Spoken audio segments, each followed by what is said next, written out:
There's a reason for mainstream. Yeah. You know what mainstream is? Mainstream ideas are why planes don't fall out of the sky. Yeah. And there's more in common there than you want to admit. Yes, want. Because the tribalistic ways are so satisfying. Like a butterfly, sting like a bee. Step up to the mic to introduce Daisy. Last name Paul, followed by the KO. I ain't ever seen. Thank you so much for coming on the show, Neil. Daisy, I don't know any Daisies in my whole life, so now you're the first. And now I'm the first. I know. That's so Well, is exciting. it a cow named Daisy, I thought. That's but- classic. They have a Beanie Baby Daisy cow. Oh, that's okay. Yes. All right. So do I call you Dr. Tyson or do I call you Neil? You call me Neil. Okay, I'll call you Or if you must, you can say Dr. Neil. Dr. Neil. No, Neil is my name. Yes. Yeah, I eschew titles. Oh, such as doctor, professor, because it implies that you must listen to what I say because I have a title. You don't like the I intellectual want elitism? correct. I want to, yeah, what I find is that if you address someone with a title, it implies that whatever they say next must therefore be true. And when that happens, it means they haven't earned your trust in what it is they say is Right. true. And I want to earn that by telling you things. You say, "Wow," and you're gonna say, "Wow," not because you're just believing me, but because you have come to understand it yourself, and you take ownership of the knowledge. And as an educator, that's my goal. So that forevermore, whatever you learn today, you're not going to say, "This is true because Tyson said so." You're going to say, "This is true because I know why it's true, and here's Neil the convinced explanation." me. No, I twisted your arm hard enough. No, because I gave you enough rational tools. Your toolkit was empowered to make the decision on your own for you to judge what is true and what isn't. Right. Okay, so you want to establish more of a conversational ethos than having just the prerequisite. That's the way better way to say what I just did. Conversational What can I ethos. say? Yes, I'm good with that. You're good Yeah. with that? Mhm. Okay, I want to talk a lot about like the chicken or the egg debate. People are still debating that? They are. It's not a debate. That's what I think too. No, it's not a debate. It's very clear and simple. The egg came first. I agree. It was just laid by a bird that was not a chicken. Okay, well, here's where we Now, of course, that compresses, hundreds of thousands of years of evolution. Yes. But philosophically, there is a bird that you perhaps would not call a chicken. Yeah, proto chicken. Yeah, proto-chicken, sure. And then there's a genetic alteration which occurs in every generation. Right. Very tiny genetic variations. And the egg that comes out of it, you would say, that's not a proto-chicken, that's a chicken. Okay, so here's where we differ on this, and I'm open to changing my mind, of course. As so many people aren't. Yes, well, I try to be. I'm okay with being If wrong. you convince me, I'll go ahead. So to me, the debate it's two-pronged, like chicken or the egg. The egg comes first just because eggs as a concept are millions of years old. They predate chickens in general. That's not why I think that's true, but that's also true. Yeah, that's also true. So like that's like one thing that I think people get caught up on. There were eggs way before they were chickens. Yeah, eggs way before chickens. But You know what then- an egg is? A cell. No, I was going to be more metaphorical. Oh, what's an egg? What's an egg? This is not a biology class here. I'm sorry. Okay, you know what an egg? An egg is a spacesuit for the unborn organism so it can survive in an environment that would otherwise kill it. Yeah, it is. Until it can survive, then it no longer needs the spacesuit. That's true. Think about that. I've never thought about it that way. Yeah. That's cool. Right? Noel. So the chicken is inside the egg because the outer environment can't live in that Right. environment. So it stays in there until it's ready. Then it pops out and it can leave the ship. Lead the ship. So a spacesuit for us is what we need when we are in a hostile environment. Yeah. But we're not going to, we're not a chrysalis to become, we're not going to can't. pop out of the spacesuit and say, I can now breathe the vacuum of space. No. Right. But That'd be cool, though. But I think of it that way. And at least initially, until we fully terraform Mars, we'll have various levels of spacesuits to enable us to live there until it's fully terraformed. And then we have full oxygen and, Yeah, and we don't have everything to else worry that we about don't have to it. worry We about just that. walk right outside. Walk right out. Look at a Martian sunrise. Exactly. Enjoy our day. Exactly. And Mars turns once every 24 hours or so.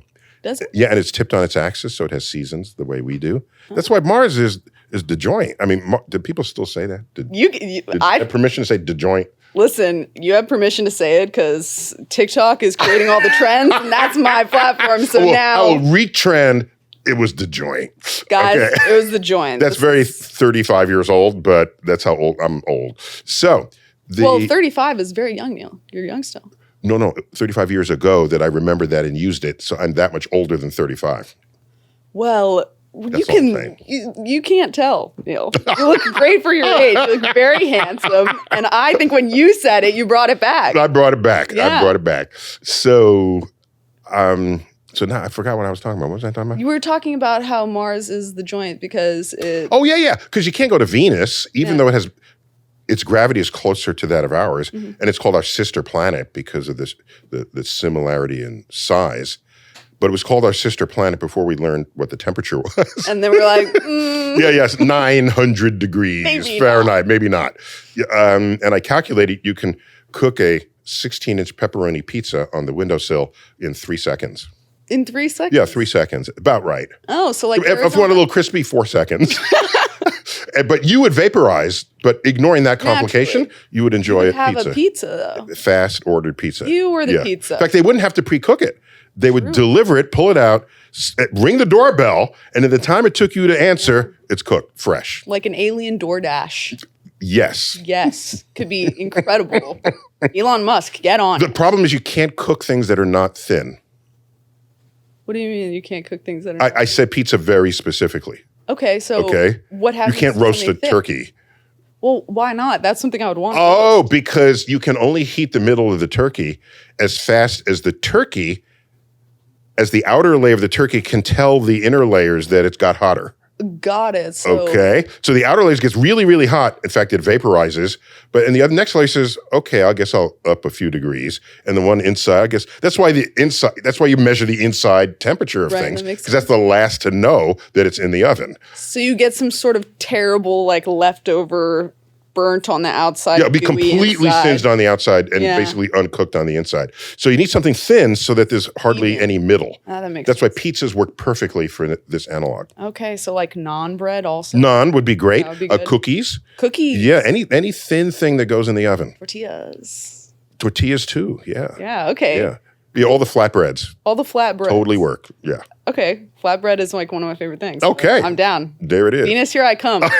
Sacrificing myself for the flatbread. Plus, early movies always imagined that Venus was filled with beautiful women because Venus, true. the goddess of love and beauty and all that. And there's a little side fact to this. I know we're way off track Well, from we'll the get- chicken we'll and the loop egg. back. I Oh, believe in us. You'll totally get back to the chicken egg. We will. I believe. want to hear your argument that opposes mine. I totally want to know it. But with Venus, you realize the genitive form of Venus. Mm-hmm. Okay, generally today we'll say if you are of Venus, you are Venusian, and if you're Mars, you're Martian, Martian. and if you're Earth, you're Earthling. This is sort of thing. Earthling is ours? You didn't know that? No, that sucks compared It to does. other It's not ones. as fun. It's not as fun. We're not Earthians or something. Yeah. It could be better. There's Yeah, room for Earthling. So we're Earthlings, as any alien knows. That's why they're not all the coming. visiting aliens Neil, have the that's why they encyclopedia. they're not coming to us because we're called Earthlings. We need a cooler name to attract people. So we have Martians and Venusians, but Venusian is the improper word. Really? Okay? Okay. The proper word, if you are of Venus, is venereal. Venereal. Yes, and doctors got Like to that. the disease. Doctors got to that word before the astrophysicists did. That's So they found a class of diseases that are common to lovemaking because Venus is the goddess of love and beauty and all that goes with it. So they call that that entire class of diseases venereal diseases. So in fact, the Russian landers on Venus, they're called Venera. Venera 1, Venera 2. So the Venera root exists elsewhere, but we wouldn't touch it. Because That if someone makes comes from sense. Venus and says, hi, I'm venereal. What are you? You're like, ew. Yeah. So we say Venusian just to cover, just to makes sweep sense, that under the just rug. to avoid it. Yeah, What if yeah. aliens came to Earth and we found out like they call their diseases like Earthling diseases? And they're like, we don't really want to change it though. Yeah, We're, really we're not going to attached shake your hand on Yeah. this one. No. We're worried about you guys, actually. It's a negative stereotype. As they should be Yeah. at the end of the day. Okay, what do you think about that? Like What? aliens. I want to still hear your egg. Oh my gosh, okay, I'll get into my Forget the egg. I'll get Wait, into my you egg. went off on an off-ramp I there. really Well, did. I went on the off-ramp, and you went on an off-ramp I ran to the right off-ramp. after you. Yes. I was okay. happy You to on the be there. double off-ramp. Yes, okay. the double off-ramp. Go. Okay, so Oh, speaking of off-ramps. what? No, I'm sorry. I'm reassociating now. I'm sorry. This is your show. You It's our show today. our show. This episode is our episode. Okay, so have you ever seen off-ramps to freeways? Where do you based? Indianapolis. Indianapolis. Definitely have them. Indianapolis. Yes. You all know some cars. That's what I'm saying. That's what I'm saying. Okay. So off-ramps, have you noticed they have grooves in them? Yes, Okay. That's to prevent you from sliding off makes sense. if the road is a little bit slippery because it just rained or whatever. They groove the off-ramp, a curved off-ramp. Mm-hmm. So you say, who invented those grooves? That's brilliant. It's simple and brilliant. NASA did. NASA. All right. Why? Because the space shuttle, which comes in for a landing, does not have engines. All right. It is a glider as it comes in for a landing, and it's got a parachute, and it's got some brakes, but it's really got. So if there's a crosswind, that's hard to fight that. So those grooves help it stay on track because it doesn't matter how you come in. The photo at the end shows how good a steerer you were. If you're like crooked on the runway, They're like, look at that parallel park. the photo caught that. So some clever engineers decide if you groove it, then the shuttle can stay on course more tightly, and that was then borrowed for the freeway system. What my only point of this is, you can say, well, anybody could have thought of it, but no one did. But no one did. Right.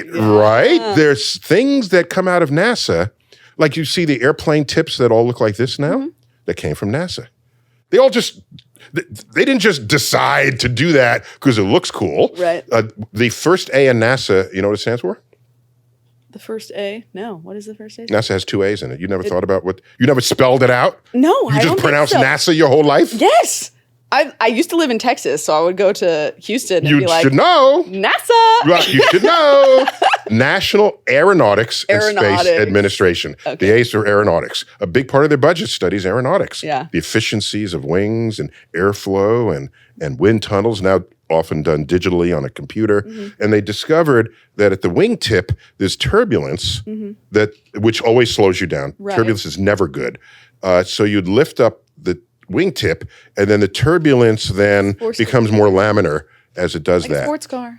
Well, sports cars a whole. We can talk in Indy cars, but I want to hear your eggs. Okay, eggs. All right. So my opinion on what came first, the chicken or the egg, when it's the question of what came first, the chicken or the chicken egg, is that the chicken came before the chicken egg, purely because in chicken eggs there is a protein that is present from like an enzyme that only chickens produce. So therefore, a chicken would have to predate the chicken egg.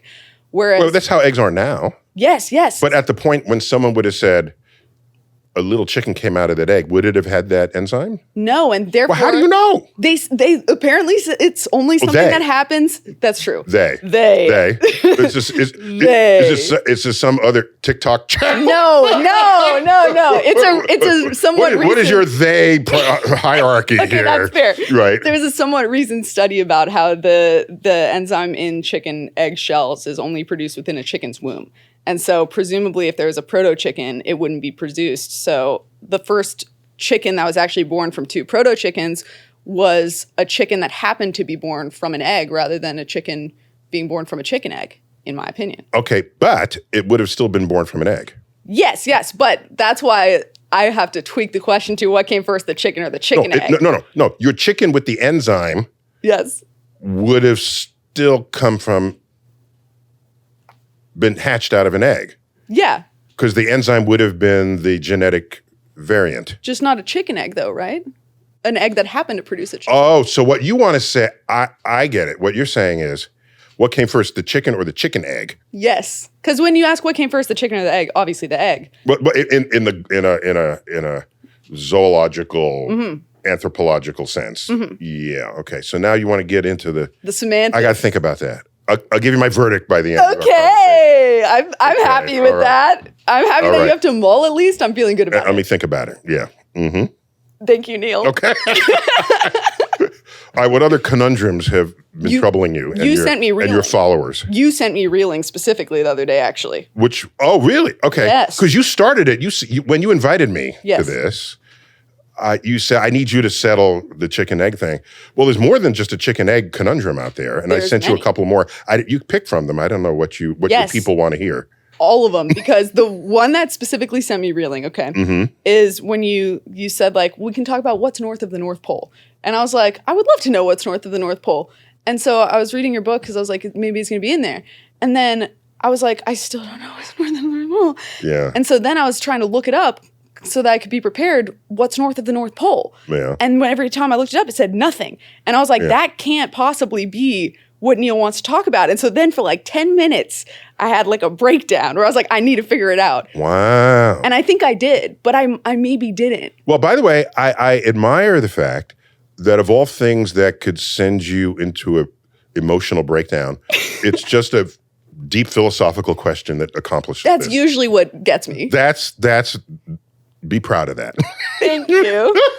It's not a lost boyfriend or it is a deep thought It is where I'm just like, that leaves you crying in your soup or Yes. wanted to dip a cookie in more milk Yes. just to recover. just to recover, literally. I kind of almost cheated before I figured it out. I called my dad, and my dad works at Stanford. He's a chemist. And I was like, do you know the answer to this? No. He was like, I mean, nothing. And I was like, oh my God. And so then I was like, I'll call you back. And I got off. All right. So consider a couple of things. Very important here. Yes. Just because you can sequence nouns and verbs such that it forms a question, it doesn't mean the question has any meaning or validity at all.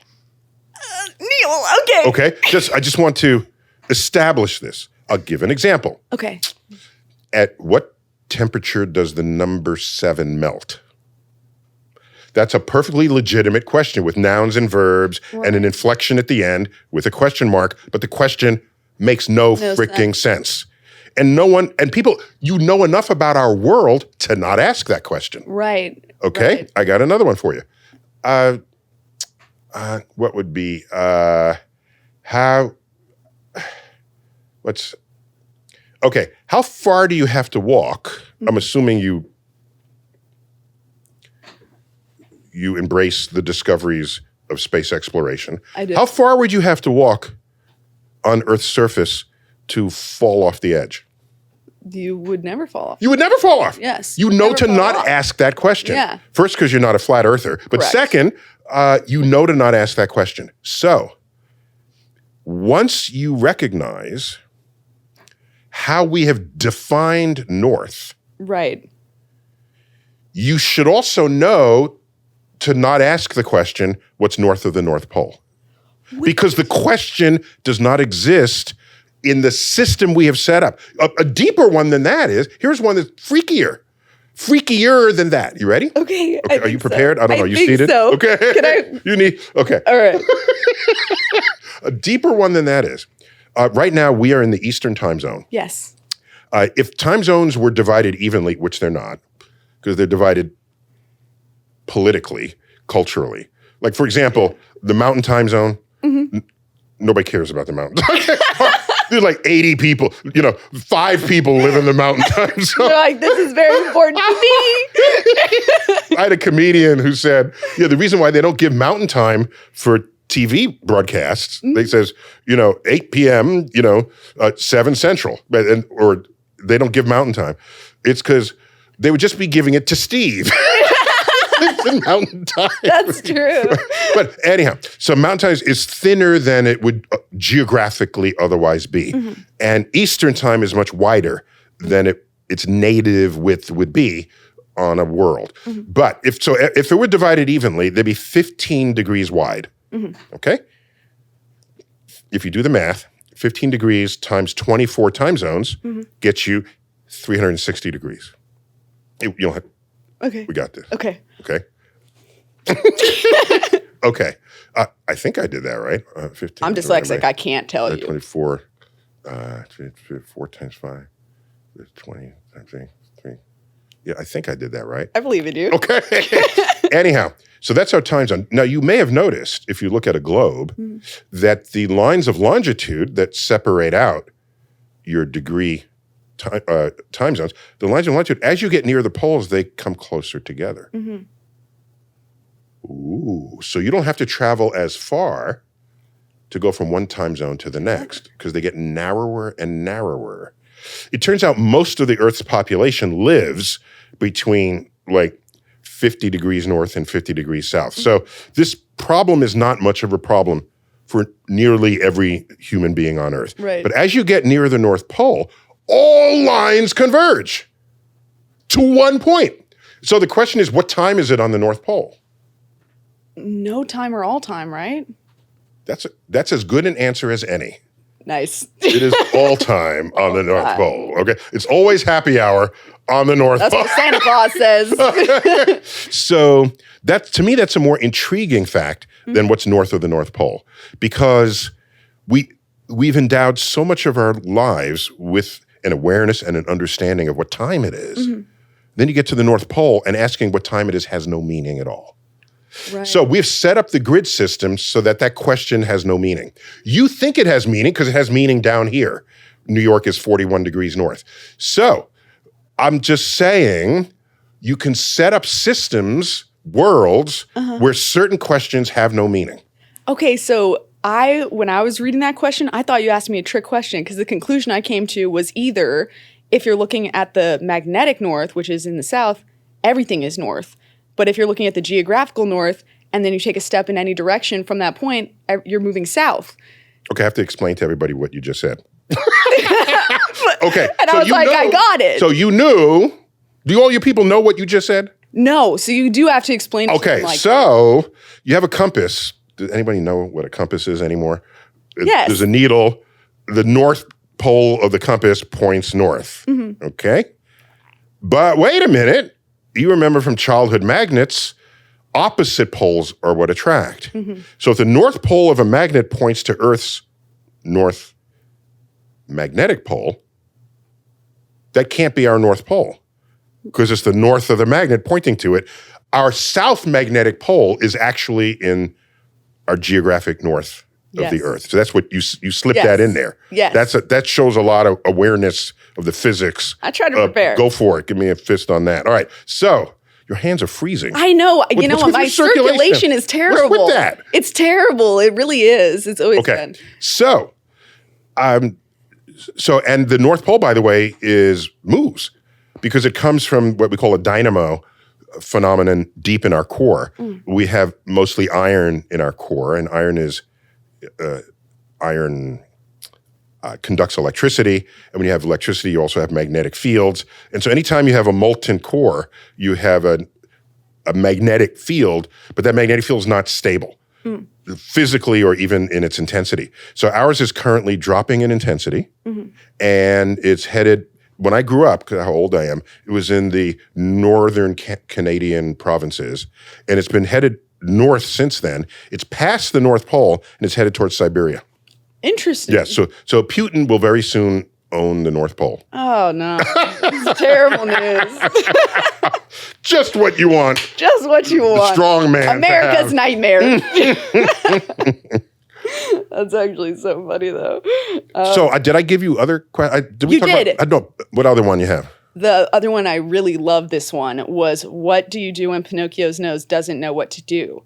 And I got a lot of insight on Well, that's not how I asked it. Well, yeah, you I asked way it. cooler than that. Yeah, say how you asked it. It was, if Pinocchio declared, my nose is about to grow, what would happen? It would likely have to grow, right? Unless he's Wait, that meant he was telling the truth. Yeah, so then it But when he won't tells the truth, grow. it's not supposed to grow. And so then, okay. Okay, I was thinking about this question in a completely different way. With that, does it splinter perhaps? You know, like, does it get an offshoot? Can it grow? Because at least in the animated series, his nose turns into a tree at some point. Yeah, there's So maybe the twigs that grow off have of an it. offshoot of deception. I don't know if the rule book, allow for it. judges. So, no, that's another example of a question that has no meaning. It's not a paradox or anything. The question, that sentence would never be uttered by Pinocchio in his universe. Right, because he can't say that, right? Yeah, it doesn't exist as a legitimate not sentence. on the table. It's not on the table. It's not conceptual. Correct. The rules of his universe don't allow that question. That is Right. the answer to that question. It's a paradox because if one is the other and one is the other, so we don't know. It would just never happen. Question does not exist. Okay. Okay? By the way, another fun thing about the North Pole, before we leave that subject, if you're on the North Pole and I say go due south a mile, Right. then I say go due west a mile, Right. then I say now go due north a mile, Right. where do you end up? Do you end up back where you started? Because Yes, you do. everything is like a triangle. Yes! I'm feeling smart. You just made a triangle. Yeah. And because the space, mathematically, it's non-Euclidean space. It's curved space. And on a curved space, you can make right-angle turns and you won't make a square. Yeah, you'll still be a triangle. That's right. In fact, if you make a line from the North Pole to the equator, and then you come around, and then you go at a 90-degree angle all the way around, and then you make another 90-degree angle back, you can have 3 90-degree angles, and you'll make a perfect triangle on a curved surface, on a sphere. Nice. Yeah, the non-Euclidean geometry. That's part of that. I love that. Yeah. So there are a lot of fun questions like that out there, but just recognize that they don't require an answer. People say, what is the sound of one hand clapping? And they want you to think that that's a deep question. And I And just think it's a ridiculous question. no, you can say, well, you're pressing air molecules, and that will make some vibration. So that we would be a just can't sound. really hear That's not what anyone really means when you Yeah. say that. They want you to get deep and philosophical. And I would declare that a lot of the questions that are passed off as deep and philosophical just simply have no meaning. Or just BS questions. Right. They're great, 2 hours into the happy hour. And you just need something to think. To just chat about. Just food for thought. Yeah, just to believe you're having deep thoughts, which you never do when you're under the influence. True. Right. You put chemicals in your brain and stir them and believe you are more closely connected to nature. Our senses barely work as they are. Yeah, that's true. They barely Not good. communicate objective reality. Yeah. Let's stir in some chemicals and see how much deeper into the universe we can get.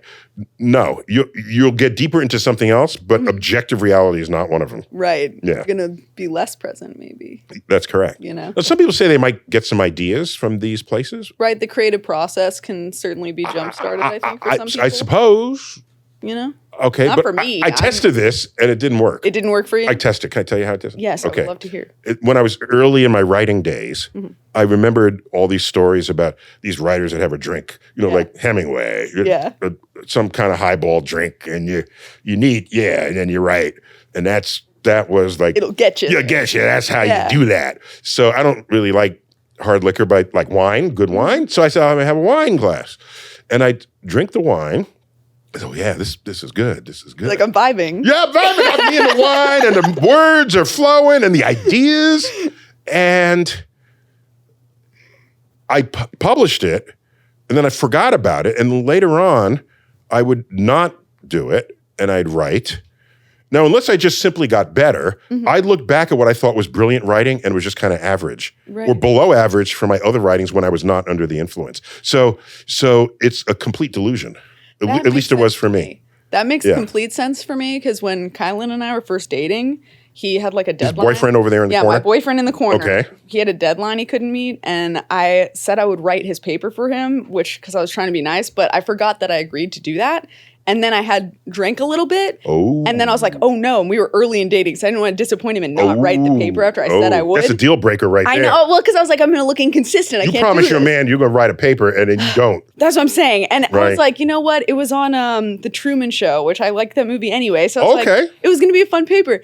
But I wrote it and I thought I killed it. And At the time. yeah, at the time, I thought I killed it. It is his worst grade he ever got in his academic career. And I was like, no, I promise I'm good at writing papers. Yeah, like, I'm apparently not. scared. Oh, yeah. And so the issue is it'd be something different if you're writing and you say this really isn't good, then at least matches reality. Yeah. But if you think it's even better, I thought it was awesome. Awesome, right. I thought it was killer. Therein I was like, is he's the going to problem. get a 101 extra credits. It's going to be great. He got like a 50. a 50. Yeah, it was terrible. Ouch. I've never even gotten that bad on a paper before. And I was like, Ouch. oh my gosh, I should have Yeah. just bailed. It made me look way worse. Okay. Luckily, he's very forgiving. He chose to look past it. But I was like, oh my goodness. They let him make it up. Yeah. So that's, so I think about how the mind works all the time. Can I tell you another little thing related? I would love It's a slight off ramp. Go ahead. Again, you have a steering wheel here. Yeah, I I think so far I've done a good job of getting us back. Okay, so. good. So, wait, what was I talking about? We were talking about the brain. We're talking about the brain, how alcohol inhibited your writing experience. And how you, I was just there a moment ago. It doesn't get you closer to nature an or the objective cosmos. reality. It's just not there. No, we have to change subjects. Okay, till that's till fine. that. But can we talk about objective truth really quick? Oh, yeah. Because it resonated with me what you were saying about objective truth. Okay. You had one That's in the quote. book. Yes, it is in the book. I Okay, read it. You read the book? I read the book. Yes. Wow, nobody ever reads the book when you're on a show. I read the book. Okay. me. You have a quote, I wrote it down and everything Go. that I really liked, where you said, truths are more beautiful than untruths. I really liked that. I thought that was very profound, Neil. Well, I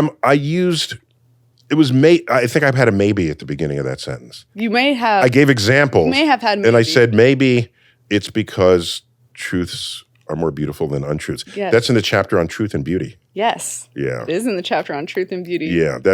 All the books of that chapter are topics that people have argued over. Mm-hmm. And some we've especially argued over Thanksgiving dinner. Mm-hmm. There's a chapter in there, law and order, gender and identity, Yeah. color and race, Yeah. meat eaters and vegetarians. Yeah. Oh, yeah, I went there. Yeah, you had to. I think that's a good conversation. Yeah, so I went to those topics because I can shed light on them. Mm-hmm. That's a cliche, but I mean that. I can shed cosmic light on it Mm-hmm. because first, they look different if you're scientifically literate.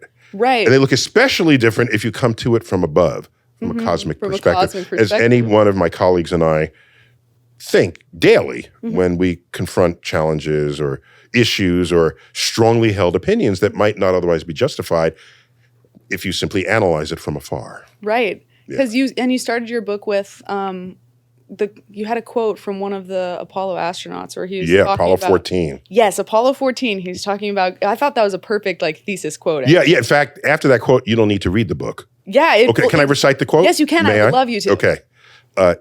Edgar Mitchell. Yes. And I thank his daughter for giving me permission to open the book with this quote. Because he passed a few years ago.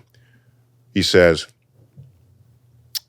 you develop an instant global consciousness, a people orientation, an intense dissatisfaction with the state of the world, and a compulsion to do something about it. From out there on the moon, international politics looks so petty. You want to grab a politician by the scruff of the neck and drag him 250,000 miles out and say, look at that, you son of a bitch. Incredible, Neil. I love that quote. I love the way that you said it. 'Cause that's the way I was Gotta reading feel it. You gotta feel it. Yeah, it's got an oomph to it. You got to feel it. And it's also such an undeniable truth, even though I haven't been to space. Yeah. And here's this. And by the way, that's not just the overview effect, which an astronaut would get in low Earth orbit, which is not very far from Earth. It just isn't. A couple 100 miles up. You got to leave Earth for another destination. Then Earth recedes in your rear view mirror. Actually, I don't think the Apollo capsule had a rear view mirror. Roll down the window and take a look at Get a shot of that before we get too far. So you look at it, and there it is, suspended in the void of space. And you see it not as the schoolroom globe would have you think of it. You see it as only nature intends, with oceans and land and clouds. And that juxtaposition, that's our home. Yeah. And we're all the same species. Yet, but I think in there, I throw in an alien, ask, well, what would an alien say about this? Because they don't have any preconceived notions of who or what There's we no are. Cultural relativism. No cultural bias, right? They just come and say, oh, how you guys doing? Wait, this is land all over Earth, right? Yeah. Well, you drew a line over here, and what? You have to show papers by an authority to cross that line? Why? Oh, wait, you're at war over here because you're worshiping a different god or no god? What? Oh, you're at war over there because of who you want to love versus over here? Oh, you're doing what? Oh, their skin color reflects light differently than their skin color? You're doing what? You're enslaving them? You're killing them? You're corralling them? You're what? The aliens, they'll run home and say, there's no sign of intelligent life on Earth. Absolutely. That's how they will react. Full of contradictions. You know this. Yes. Right. They may have already reacted, though. We know. That's why they have to. That's why they're not here. That and us being I'm called. not coming near this place. Plus, they see all the space debris that's orbiting the Earth. They're like trash planet. The trash planet, right. Earthlings? They can't. Ew name. Ew name, ew behavior. Leave them alone. They seem hostile, honestly. Let them decompose in their own stench. Dark, but real. I know. That was darker than it normally comes out of my mouth. Sorry. Well, sometimes I have that effect on people. Oh, I had a question for you as well. Yeah. Philosophically, would you consider yourself to be a positive nihilist? The only ist I am is a scientist. Slay. Try to slap an ist on me. What do you think I am? Well, there were elements of it. No, I'll tell you why. Here's why I don't like being isted. Okay. Okay? Let's hear it. Because the moment you try to ist somebody, you're putting them in a category. There's a confine. That's it. And by doing so, you will declare for yourself that you know everything you need to know about that person because you've put them in this category. Right. And you. Even if you just met them, exchange 5 sentences. We've been here 10 minutes, maybe longer, and you want to make me an ist. Well, I asked if you identify as an ist. Yeah. And a lot of, are you Baptist? Are you this? Are you, no. So the isting has to stop. That's fair. You got to have a conversation with somebody and let them be whatever amorphous shape they are. And when you fully understand that shape, you realize it won't fit into any, typically you won't fit into any pre-existing category. Right. And then you find out that we're all on a continuum. Right. It goes deep. It's like, are you a boy or are you a girl? Right. Well, maybe I'm somewhere in between today. I feel more feminine than masculine. All right. So you want to create a law that prevents me from expressing that? And you're the same person who doesn't want government interfering with freedoms? That's a weird mixture of desires. Like, what are you doing there? All right. Somewhere I read that this is land of the free. Right. And somewhere I read there's like the pursuit of happiness is worth fighting for. I think so. And you're not going to let me pursue my own happiness. What kind of country are you trying to create? That's a good point about turning people into a monolith because once you do, you believe that they adhere to this right. This, and this. then it's, you know what it is? It's intellectually lazy. It is. Because then you don't have to think anymore about what nuances might hyperbolic. have them no longer fit into that category you put them in. Right. Okay, so all that being said, what is it you asked me? Yes. Am I a pessimistic nihilist? What was it? Opposite. I asked if you were identifying as a positive nihilist because you had some elements of nihilism in there and also was pretty upbeat. Okay, so in that case, you had to staple together 2 words. Okay. Adjusting the monolith of each to make them 2. So if I had to ist myself, I would say I'm a realistic realistic optimist. Nice. Okay. Okay, so I'm not, everything will be fine. Don't worry. No, that's not being realistic. Right. The realistic optimist, everything will be fine if we do this. Right.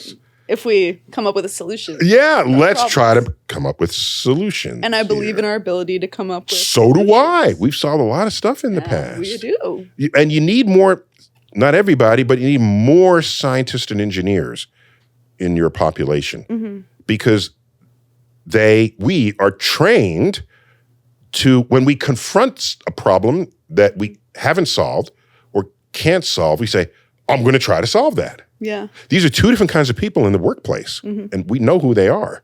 One of them is you hand them a task. This is not my job description. I'm not trained for this. That's one kind of person. Another one is, wow, I've never seen that problem before. I got it. Yeah. I'll work on it this weekend. I'll get back to you on Monday. These are two completely different kinds of brain wiring. It's the second brain wiring that you need when society confronts problems.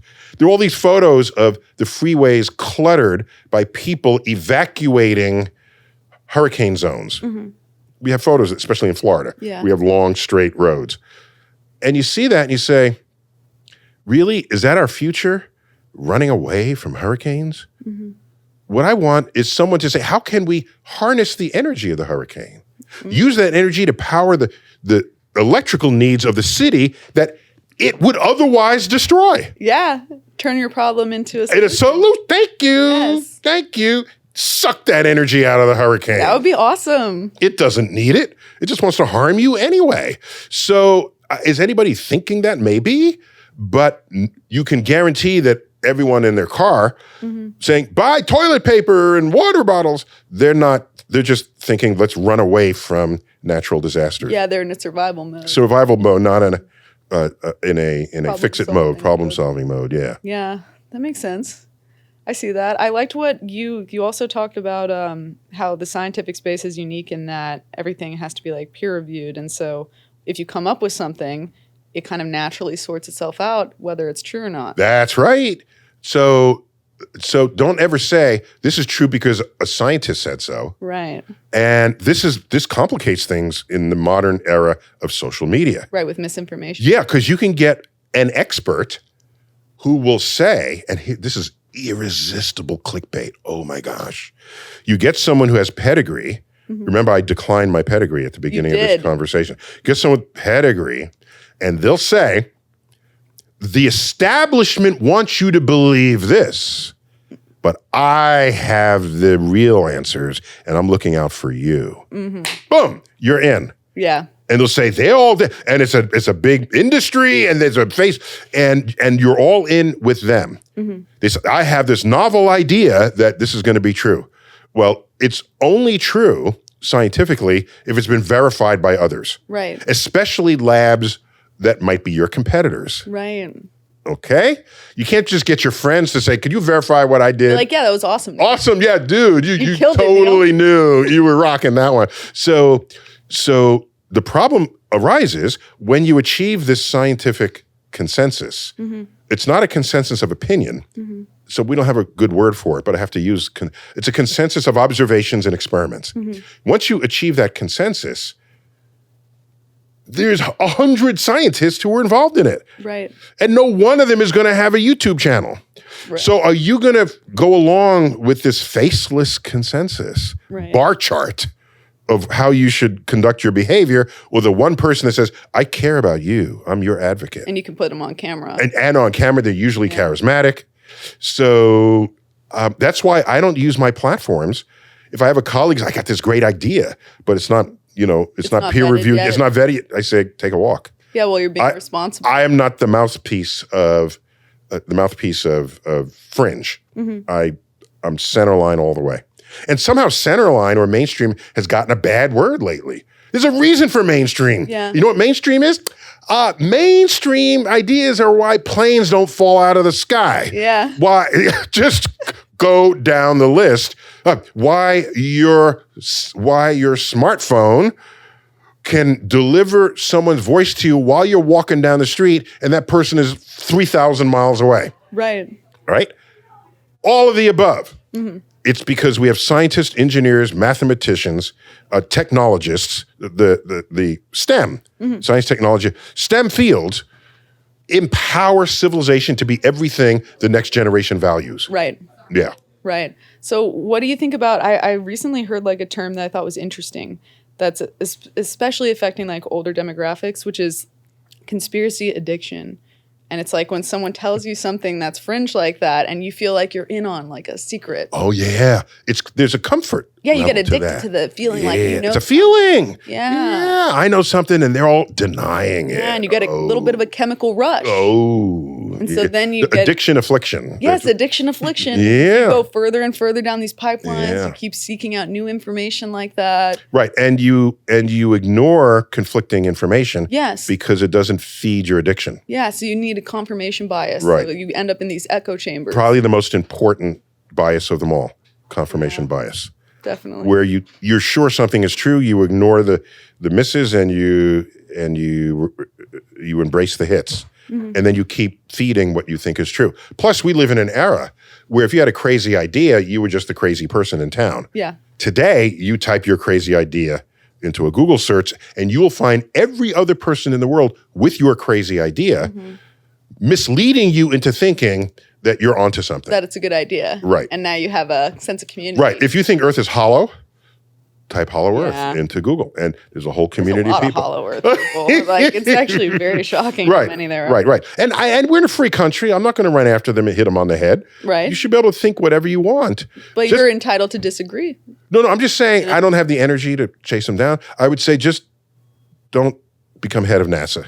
Yeah, true. Yeah. Plenty of jobs for you. Yeah. All right. Even the flat earthers. We had Kyrie Irving, a great basketball player, and a big flat earther. Really? Yeah. I had no idea. No, he's retreated a bit. He admitted that he fell into a YouTube rabbit hole. He admitted that because YouTube then feeds you more of what more you just related content. But all I'm saying is he's a basketball player. Right. So somewhat innocuous for him to. right. that As long as he doesn't try to become head of NASA. Plus, basketball courts, last I checked, are flat. So it's just fine. He's in his lane. He's in his lane to think, basketball courts are not curved, right? They're as flat as a leveler can give you. And so plenty of jobs for you. Right. If you want to think Earth is flat or Earth is hollow or if vaccines are going to kill more people than a disease will. If you want to think all of that, go ahead. But if you start ascending to power over others in a position where this misinformation undermines very long and hard-earned objective truths about the world, that's the beginning of the unraveling of civilization. Yeah, that's true. And we just move back into the cave because that's where you're otherwise headed. We do move back into the cave. And historically, that is one of the tenets of the rise to fascism as well. Oh, yeah. In fact, this whole fascist thing, I remember, I'm the exact age where everyone who taught me was alive during the Second World War. So they remembered fighting fascism and what it meant. And I kept thinking to myself, how is it possible for an entire community of people to just rise up and support strongman fascist leader? How's that even possible? They must not. What? How's that even? It was so clearly wrongheaded for the future of civilization, and everyone knew that. But as people are dying off, fewer and fewer people were alive during the Second World War, and now I'm watching people who are attracted to the cult of leaders rather than whether they're, say, objectively true things. And I said, wow, that's exactly what happened 70 years ago. Yeah. There was a charismatic leader, and you can't help yourself. Yeah. You just want to follow, and they'd say nice things about you. Yeah. You say, you're great. You're and, awesome. and they're bad. Yeah. And they're coming after you. Well, protect me. And then I see that's how that happens. Yeah. It's a susceptibility within us. It is. Everybody is susceptible to cult mentalities, actually. Yes. Everyone. And I saw Dune 2. Oh, was it good? Dune 2. I'm excited to see That's it. a different I haven't seen it conversation. Okay. There's some issues as a scientist. Okay. There's a big worm, great worm, Best Great worm. cinematic Best worm. creature ever. Okay? Best ever. Better than Godzilla. Heck better, yeah. better. Worm versus Godzilla, Worm wins. I would watch that. Okay. actually. Worm versus There's Godzilla. no question about the big worm was going to, Sandworm? the sandworms. Okay, but they're attracted by rhythmic thumping. So even if you walk on the sand, that's rhythmic. They'll hear that, and then they'll come and eat you. All right, and so they have ways of the sand people have ways of attracting them. Yeah, the Fremen with the sand. Yeah, thumpers. they have these sand thumpers. But I just want to say, you cannot thump sand. Elaborate on that. Have you ever tried to thump sand? It does not work. Because it just... But in the movie, they had this thumper, and the Dolby sound made the sand go thump. Right, because I guess if you... Okay, I've never actually really thought about that. Have you? How much time you spent on beaches? A decent amount. Good. Yeah. So, have you ever been really close to the sand? Yeah. And things get really quiet down there? Yeah, it's very quiet. Because sand absorbs sound. It doesn't transmit sound. It is the worst environment for you to declare that sound is going to transmit from one place to another. It is the most acoustically absorbent material you could possibly surround yourself with. Yeah, it is. Yeah, it would have made more sense if it was water or something. Water, yeah. So that would be, so if they did correct science, Yeah. when was a novel written in the 50s or 60s? Yeah. Water, because whales communicate through great distances. Huge distance. So if it was, instead of a sand planet, it was a water planet. But then they did that movie, that was Waterworld, and it flopped. Oh, so, yeah, they did. I forgot about Waterworld, actually. It did flop. but you can have a water worm. You can have all kinds of creatures that would be more sort of realistically imaginable. But anyhow, that's my issue. But why did I mention Dune? I was going to say something about it. Yeah. How did we Why get you on Dune? send me on these offers? We're It's just your having fault. too much fun. It's it is my your fault. fault. It is, though. All right. I was going to say, I don't remember what I was going to say. What were we talking about prior? We were talking about fascism. Yes. Yes. In Dune, Yes. Dune is 20,000 years into the future, Right. plus or minus. And they're like fascist leaders. I know. And like kings and They have an oligarchy. yeah. And one is an oligarchy, Yeah. and then others are just kings. Yes. Okay. Just straight monarchy. And there's traditional. and there's religious prophets. Yes. And I thought to myself, this vision does not bode well for the future of democracy. Yeah. No, that's true. No one is imagining democracy In the future. And then, And then, maybe there's it's a also- flash in the pan. The Bene Gesserits are like an interesting, pretty like sort of realistic thing where they're like quietly moving the needle. It's kind of interesting. Yeah, that's right. So, but none of it is democracy. No, none of it. That's Let's actually. take a vote and then do what we all want. Yes. Said no one ever. no one ever in Dune. Or in a future movie, Yeah, that's true. It's always kings and. At the very least, there's always some sort of like galactic militia trying to patrol. Yeah. You know? So there's like space police. Yeah. At the very least. Yeah. That's like the most organized we get outside of like a fascist monarchy. Right. So so it just doesn't bode well. So maybe democracy is a rare moment in the history of civilization that we are currently enjoying. Oh, I hope not. Neil, maybe we should make a show about a space democracy in the future. Well, plus in the book, there's a chapter on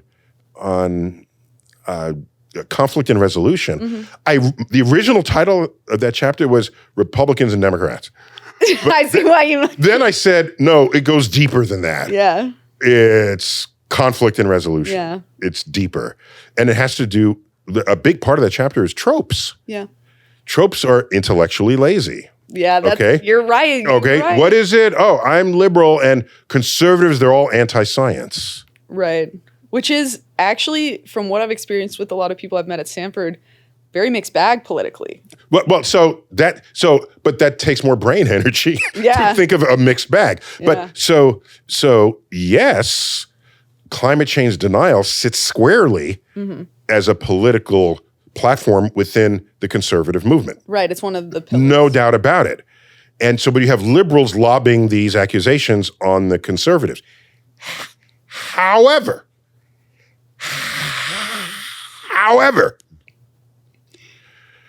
Deep within liberal enclaves, you have crystal healers, Right. feather energy people, chakra realigners. You have most astrologers.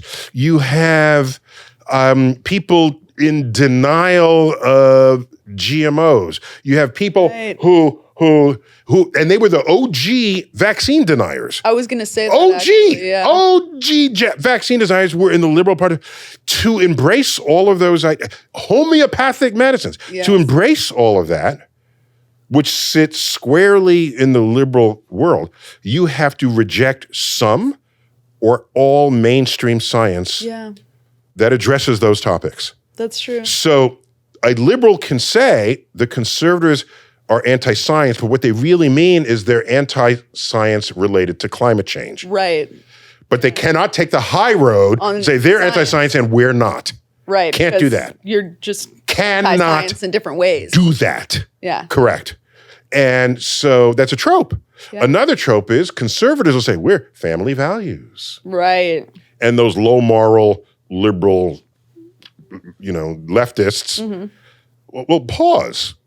What do you mean by family value? Like the nuclear family? Is this the marriage? children? Yeah, the 2.5. Now it's 1.8 children. Oh, it's 1.8. Yeah, it's not over 2. Yeah, That makes sense economically. Yeah. I think we dropped below 2. But anyhow, whatever. Call them 2 because you can't have 0.8 kids with the 2-car garage. Is that really? You're all for that? Mm-hmm. Then why is it that in 3 categories, divorce rate, out of wedlock births, and teen pregnancies, none of which point to stable family values, Right. the leading states in these parameters are red states. Right. So you would think that if you're going for a traditional nuclear family, And be inverse. and these are your people, it would be the opposite of that. Yeah. And you know what state has the lowest divorce rate? what state? Massachusetts. Love that for Which is the Massachusetts. most perennially blue state Yes. there ever was. Consistently. Yes, and if you do the top 10 of each, the blues are dominate in the lowest divorce rates. Mm-hmm. The reds dominate in the highest teen pregnancy in the top 10, highest teen pregnancy and highest out of wedlock births and divorces. So they might want to have that value, Right. but you can't declare that your people have it and the other folks don't. Right. That's my only point. That's a good Okay. point. So in that chapter, I'm just as a scientist, I'm analyzing information. Mm-hmm. Here's another one. Conservatives say taxing is bad. Right. You're going to tax and spend. Stop taxing the rich. Yeah. Yeah. Okay. Well, here's an interesting fact. If you rank states by who receives the most amount of money from the government relative to how much tax they pay, okay, those states are dominated by red states in the top 10 recipients of tax money. Is it because of welfare programs? Whatever it is, okay, I'm just saying that if you want to drop taxes, go ahead. Right. You will be hurt by it more than than anyone. California and New York, which are net tax paying states. Right. That's true. And they're both blue, of course, but they're net tax paying states. So more revenue raised from those 2 states goes to other states than back to those states themselves. So this is not, you don't need to be an astrophysicist to even ask those questions. Right. But if you're just sitting there lazily in your tropified world saying this is liberals are this and conservatives are that, and you're so content in it and you're going to have that Thanksgiving dinner fight over it. Right. No, take a step back. Or dare I say, read the damn book. Right. No, because the book, you say that actually the reality is we all have much more in common than we Yes, different. we do. Or the boundaries you put around others, the isting that you do, you realize that people spill out of those boundaries and you have overlap. So that's what you said in common. Yes. And there's more in common there than you want to admit. Yes, want. Because the tribalistic ways are so satisfying to you. Are you with us? If you're not, then you are The enemy. You're against us. There it is. I have a question because you briefly touched on this very briefly. Astrology. Okay. First of all, what's your zodiac sign? So if it was as effective as they say, you should just figure it out. Okay, Libra. Was I right? You're exactly right. I knew it. You know why? You're balanced and logical. No, I looked up your birthday. Yeah, exactly. I once taught a class at the Hayden Planetarium, evening class for adults, and someone in there at the end said, I got to level with you. I cast horoscopes, and I just wanted to learn more about astronomy. So that's great. That's fine. And so she said, I can cast your sign. And I said, really? Okay. And she said, well, what's your sign? And then I asked her, well, if you're really into this and you've had me for 12 classes or 15 classes, you should know the sign. If all this works the way you say, if it's so inevitable, Should be obvious. it should be obvious. Yeah. She said, okay, you're a Cancer. And I said, no. So, okay, a Taurus. I said, no. And then like 8 signs later. It's like halfway through. No, more than halfway. More than halfway, Yeah, yeah. 8 is more than Yeah, 6 of more than 12. six, yeah. Okay. So it was like the 9th guess. She said, you must be a Libra then. And I said, yes, a Libra. I knew it. You're like, no, you didn't. Okay. So here's what's going on there. Okay. So I've done this experiment. I invite you to do it. If you're in front of a big group of people, pick a well-read horoscope for that day in a magazine or the app or whatever. Pick one at random and read it to the audience and say, whose horoscope did I just read? And everyone's going to 2/3 of the hands will go up. Yeah. And then say, okay, for those you are certain I didn't read your horoscope. Okay, no, of those how many of you are certain it was not your horoscope? And they'll raise their hand. And then you tell them, and in almost every case I've done this, people were certain it wasn't theirs, it was some of theirs. Yeah. And of course, it's not Most all of of the, people's. most of it can't be. Right. Okay, at most it's going to be a 12th. Right. So the point is, that's another confirmation bias going on. You ignore everything in the horoscope that does not apply to your life. Right. So And you see the stuff Cherry that pick does. it out. You're gonna find money on the thing. and you're like, yes, I am. I am going to be super rich. Be super rich and super hot. No, but if you didn't find the money, you ignore that. But if you happen to find money in the couch cushion that morning, Like, say, it predicted it. It knew. Yeah. So it's mostly harmless, and people like it. It offloads their responsibility and accountability to events in their own lives. So I think it's a little bit cowardly. You think it's cowardly? Yeah, it's too strong a word. 'Cause it's- I think it's Tropey? too. Is there a softer word than cowardly? It's Maybe timid. Timid? I'm not going to take control over my own Passive. life because I think the universe is controlling it. Right. So you can just kind of sit back. Yeah, this happened because it's in the stars. Right. Okay. For good and bad. Now I am in J-Lo's latest movie. Are you in J-Lo's latest movie? Yes, I am. Did you enjoy the experience? No, I don't think about it that way. I just said, did I serve the interest of the audience, and audience? was I effective? Okay. I was invited to play Taurus. Okay. Oh, right. Oh, yes, because she has the Zodiac. She's all into the Zodiac. Yeah, I forgot I saw clips of that on TikTok. I was invited to play Taurus. And I looked at the script and I said, I'd like to make some adjustments. Did But you? They weren't many, but because I'm in the spirit of what they're trying to achieve, I'm not going to undo where they're coming work from. they've done. But I was able to slip in. If you see it, I will have to watch it now. this is me now. By the way, she and I have some common roots from the Castle Hill section of the Bronx, New York. And there's a scene where you see her at the Castle Hill subway station. So I grew up, my earliest memories are the Castle Hill housing projects. So it's way over in the side of the Bronx. My family is originally from the Bronx as well. Bronx in the house. Yeah, I didn't grow up in the Bronx, but like my grandma and like my mom and there was like 4 generations that all lived in one house up there, and Whoa. it burnt down. So that's the only reason. Wow. I've never lived there too. Wow, But we have okay. deep roots in the Bronx. You might have been born in that house if Dude. the house had stayed. That's what I'm saying. So I'm there, and so there is an arc, and I don't think I'm using selection bias here. Okay.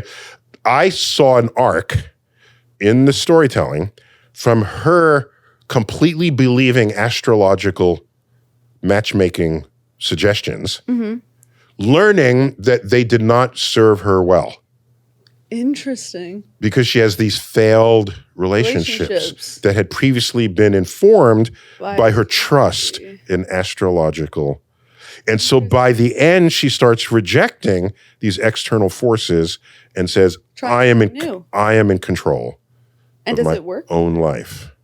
Does it work out better? Well, that's the claim because she's now Ben Affleck. That makes sense. Okay, so And she's saying it has come full circle, and she has made her own decision about who she needs to be with. So it is based like loosely off her own personal life? Yeah, this is me now.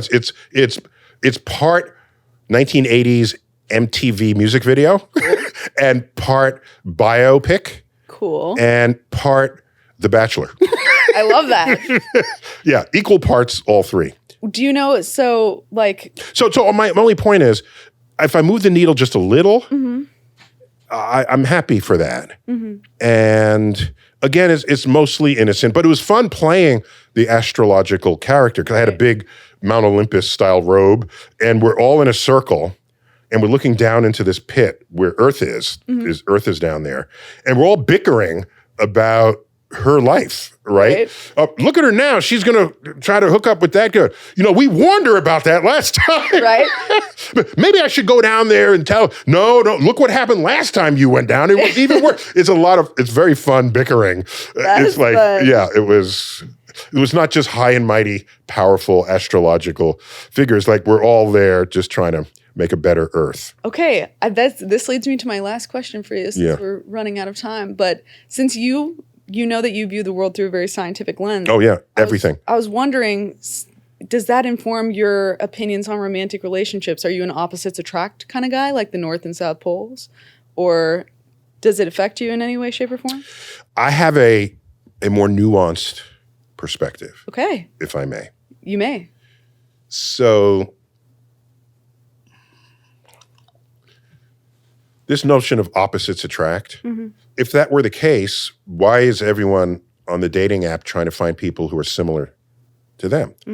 If opposites attract were a deep truth about human relations, then the app would find the most opposite person they could possibly find for you. But they don't. Right. That's not what they do. In the first encounter, oh, you like that too? I like that too. Let's do that together. And okay. So I have a more nuanced view of that, which is, if I'm going to spend my life with someone, Right.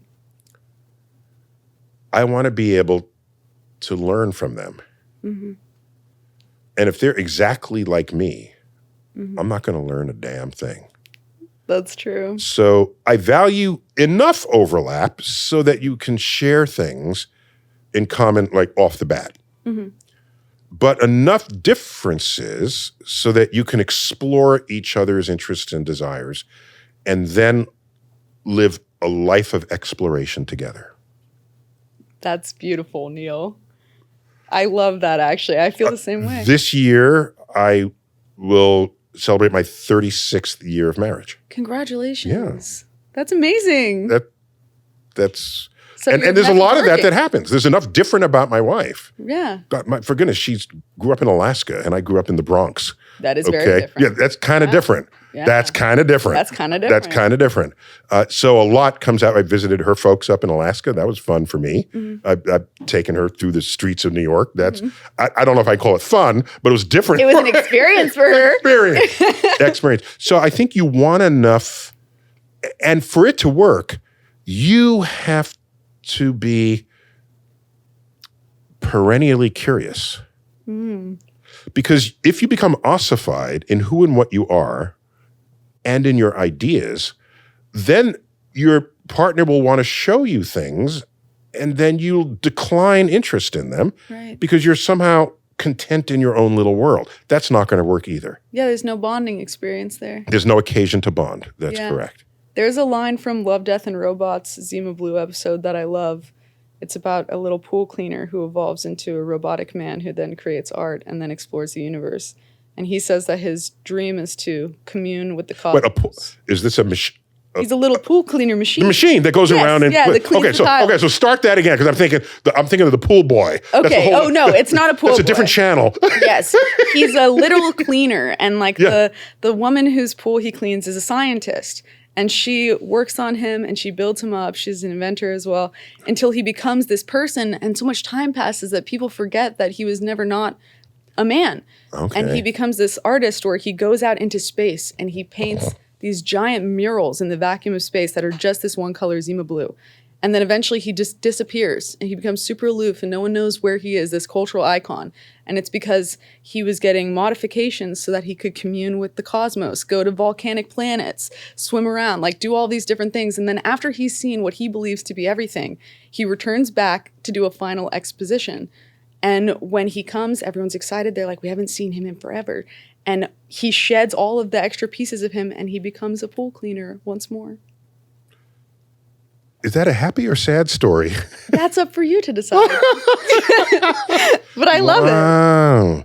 So in the very first Star Trek movie, Star Trek the movie, 1986 or something, somewhere around there, there's this creature out in space that is consuming all knowledge and it's on a dangerous level and it's coming to Earth and no one knows or understands it. And then it calls itself V'ger. V'ger. It just calls itself that. Okay. V'ger wants to, okay.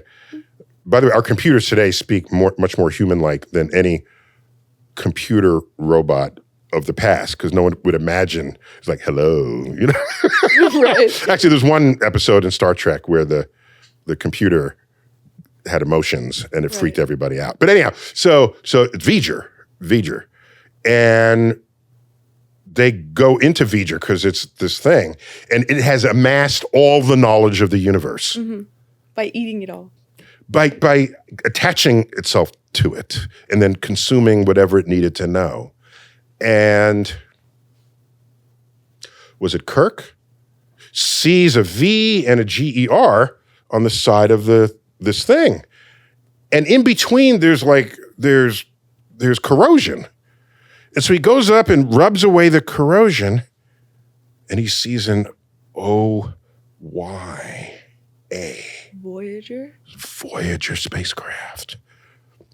Whose primary mission was to gather all knowledge it can. The ultimate of curiosity is like your pool cleaning robot. All the knowledge of the universe. And that it became so potent that it became dangerous. That's when it happened. And then they figured it out and then they were able to sort of resolve its info-hungry ways. But I have an issue with that too, if I may. You may. If it had all the knowledge of the universe, why didn't it know its own name was Voyager? That's a good point, You think? Neil. I'm just thinking. That's a good point. I don't mean to ruin known. the movie. But I'm into it. I like it.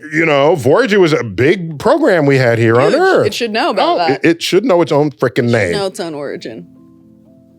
All right, thank you, Neil. This was a great Oh, episode. okay. Well, thanks for coming through town. Wait, you're based where, you said? In Indianapolis. Oh, you were born there and you're based there? No, I wasn't born there. I was based in... What? Oh, your book. Oh my gosh, yes. Before we close out, don't forget, everybody should go out and get Neil's book. I personally loved it. I really would definitely recommend it. It was a really entertaining read, and it's a quick read too. Yes, paperback, and there's an audio version too, which I narrated. Even better. If you want to All my dyslexics out there, hear get the my audio voice. book. Yes. And now, the universe just for you. All right. Perfect. Sure. Behind where? Okay. What, are you there, Swan?